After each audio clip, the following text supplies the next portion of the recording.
নমস্কার। বুঝতে পারছি শুধু ঢাক শুধু ঢাক শুধু ঢাক, ভালো লাগছে না, কিন্তু কি করব। আসলে এদেরকে যদি পৌঁছে না দেয়া যায়, এদের কিছু দায় নেই জানেন তো। আমি জিজ্ঞাসাবাদ করার পরে বুঝেছিলাম এদের কোনো দায় নেই। এরা আনন্দে, এরা নিজেদের উৎসাহে একটা বাদ্যযন্ত্রকে বাঁচিয়ে রাখার জন্য বংশ পরম্পরায় বাজিয়ে যাচ্ছে, কি অবলীলায় বাজিয়ে যাচ্ছে, সহজাত প্রবৃত্তি। এবং আজকে যাদের বাজনা আমি শোনাবো, এই বাজনা শোনার পরে যাদের সঙ্গে আমি কথা বলেছি তাদের কথাগুলো শুনুন। কত সহজ সরল ভাবে তারা সঙ্গীতকে, তারা বাদ্যকে কত সুন্দরভাবে নিজের করে নিয়েছে। আসুন শোনা যাক।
আমার প্রথম প্রশ্ন হচ্ছে, আপনারা কত বছর ধরে এই ইয়েতে আসেন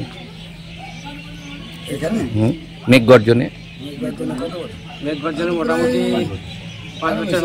5 বছর হলো, আরো বেশি হবে মোটামুটি 8 থেকে 10 বছর ধরে।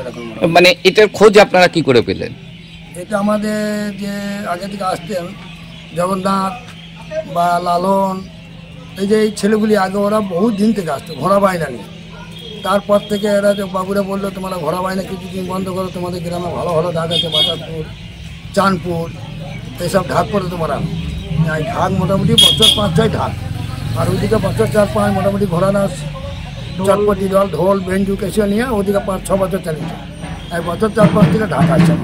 আপনারা মানে অরিজিনালি কোথাকার মানুষ? আমরা হচ্ছি বাতাসপুর নেমে স্টেশনে, বাতাসপুর স্টেশন থেকে নেমে বাতাসপুর বাড়ি। আমাদের জেলা কোনটা হবে? বীরভূম জেলা। বীরভূম জেলা তো। আচ্ছা, বাতাসপুর থেকে এবার আপনি ভেতরে ঢুকতে হবে। বাতাসপুর থেকে পূর্ব লাইনে বাতাসপুর আমাদের মৌজা মানে স্টেশনটা। আচ্ছা, আমাদের বাতাসপুর মৌজার মধ্যে স্টেশনটা। আচ্ছা, আমাদের মৌজার স্টেশন পড়ে গেছে, ওই বাতাসপুরের নামে আমাদের গ্রাম বাতাসপুর। এবং আমার যারা সাথীরা বা আমার দাদারা ভাইরা, একটু নামগুলো যদি বলে দেন সবার। বাতাসপুরে ধরুন নেতাই বাইন। আচ্ছা, তারপরে ধরুন বলাই, সবাই দাস বলে, আমি বাইন বলি। আমি তো আরো ভালো একটা শব্দ পেয়েছি, সেটা হচ্ছে বাদ্যকর। বাইন মানে এর থেকে ভালো শব্দ আমি এখনো অব্দি পাইনি। কারণ ধীরেন বাইন, হ্যাঁ, তারপরে রবি, তোমার নাম রবি বাইন, এটা আমার ভাই বটে মঙ্গল ভাই। আচ্ছা, এটা আমার দাদা। আচ্ছা, লালন বাইন, এসব আছে সব। বলো না, বলো না। নাম বলো। গোবিন্দ দাস। আচ্ছা, পরেশ দাস।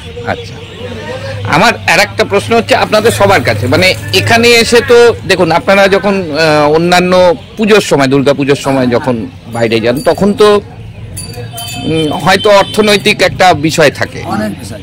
কিন্তু এখানে এসে তো সেই বিষয়টা আপনাদের নেই। এইখানে আমরা আসি, বাবা ধর্মরাজের মহিমাটা খুবই ভালো। 5 গ্রামে 5টা ভাই, দাদা, কাকু, কাকা, ভাই, বন্ধু সবাই শখের উপর আসে। এবং এই গ্রামের যে কমিটির লোক অমায়িক ব্যবহার। আমরা কিন্তু টাকা পয়সার জন্য এখানে আসি, আমরা এখানে মালিকের ব্যবহারের জন্য, বা এরা যে বাদ্য বাজনা বাইন দিকে যে সম্মান করে, এই সম্মানের জন্য এরা এত ঢাক পায়। তাহলে এক একটা ঢাকে আমরা ধরুন এক একটা ঢাকি বাইনটা মাইনে পাই মোটামুটি 8,000, 10,000, 12,000, 14,000, 15,000, 20,000, 25,000, 30,000। যারা বোম্বাই, দিল্লি যায়, কি কথা দেয়, যদি মিথ্যা কথা নয়। কেউ কলকাতা, শিয়ালদা যায়, আমি যেমন শিয়ালদা যাই, ওইখানে আমরা পাই মাথা পিছু 9,000 টাকা করে। খাবার দাবার সব কিছু, চাল ডাল মালিক যায়, বুঝলেন। এরকম ধরনের বিভিন্ন জায়গায় যাই, শিবের গাজন, মনসা, বিভিন্ন রকম। কিন্তু ওইটা হচ্ছে টাকা পয়সার অঙ্ক, ওরা কিন্তু টাকার জন্য যায়। আর এইখানে আমরা এই গ্রামে যে ভালোবাসা পেয়েছি, এবং কমিটির লোক, গ্রামের লোক, মা মাসি, ভাই বোন অমায়িক ব্যবহারের জন্য আমরা শখ করে আসি। আচ্ছা, আরেকটা জিনিস আমার জানার খুবই আগ্রহ আর কি, সেটা হচ্ছে যে এখানে এসে তো আপনারা সেভাবে বাজনাটা খুব একটা বাজাতে পারেন না, টাইম পাওয়া যাবে না, পাওয়া যায় না, হাজার হাজার ঢাক। হ্যাঁ, এবার আমার 42 বছরের অভিজ্ঞতা, মানে আমি একটু ছোটখাটো গান বাজনা করি, আমার 42 বছরের অভিজ্ঞতায় আমি কিন্তু এরকম কোনো গ্রাম দেখিনি যেখানে এত বাদ্যকরদের নিয়ে আসা হয়। এখনো অব্দি আমি অনেক গাজনে গেছি, হ্যাঁ, সারা বাংলা জুড়ে বলছি। এবং আমার মনে হয় এটা আপনাদের একটা সম্মেলন মতন হয়, মানে ধরুন 1 বছর বাদে সবার সঙ্গে দেখা হচ্ছে, এই ব্যাপারটা কিরকম লাগছে?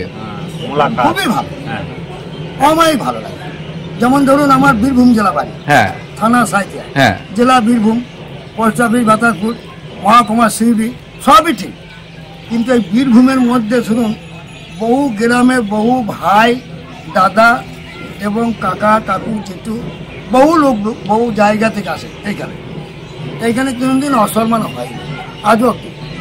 প্রত্যেকটা বাড়িতে 4টে, 6টা, 2টো এরকম বাড়িতে দিয়ে যায় ভাগ, খুবই সম্মানের ওপর। না, এরা যন্ত্র নিয়ে এসেছে, বাদ্যকর বাইনা বাজাইতে এসেছে, যেদিন অসম্মান করা যাবে না। প্রত্যেকটা বাড়ি মা আছে, এটা সত্যিকারই ভালো লাগে।